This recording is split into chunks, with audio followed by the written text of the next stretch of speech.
সরস্বতী পুজোর আগের দিন বেরিয়ে গেছিলাম সরস্বতী ঠাকুর আনতে। আর ঠাকুর আনতে গিয়ে এই যে মায়ের মূর্তিগুলো দেখে জাস্ট একদম পাগল হয়ে গেছি। ভেবছি যে কোন ঠাকুরটা নেব আর কোনটা নেব না। এক একটা মূর্তি এত সুন্দর দেখতে, জাস্ট ভাবা যায় না। তোমাদের আমি এক একটা মূর্তি দেখাচ্ছি, তোমরাই দেখে বলো।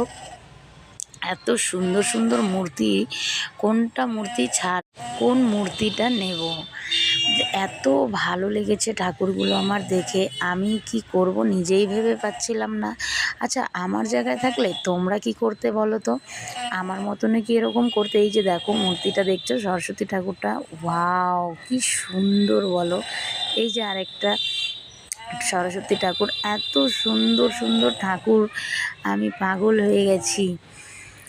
আর হলুর বাবা তো দেখে আরোই পাগল হয়ে গেছে। ও শুধু একদম শেষ মাথা অবধি ঠাকুরগুলো দেখেছে যে কোন ঠাকুর নেবে। এতবার রাউন্ড মেরে মেরে ঠাকুরগুলো দেখে দেখেও ডিসাইড করতে পারছিল না যে কোন ঠাকুরটা নেবে। দেখো এই যে এই ঠাকুরটাও কত সুন্দর। আসলে বন্ধুরা, আমি একটু বড় ঠাকুর নিতে চাই, আমার বরেরও অনেক অনেক শখ, কিন্তু আমাদের কিছু কারণ আছে। মানে আমার যে বেডরুমটা আছে সেটা অনেকটাই ছোট, তো সেই জন্যই আর কি আমার ঘরে একটু জায়গা কম।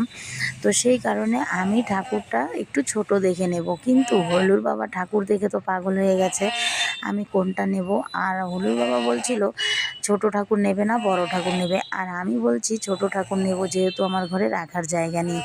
এই নিয়ে আমাদের একটু তর্কের মধ্যে পড়ে গেলাম। তারপরে আমরা ডিসাইড করলাম একটা কোন ঠাকুর নেব, একটা ছোট দেখে। দেখো এই যে ঠাকুরটা দেখছো, কি সুন্দর দেখতে লাগছে, আমার ভীষণ পছন্দ হয়েছে। কিন্তু আফসোস অনেক বড়, এই ঠাকুরটা নেওয়া যাবে না। তো যাই হোক, এই করে করে আমরা একটা ঠাকুর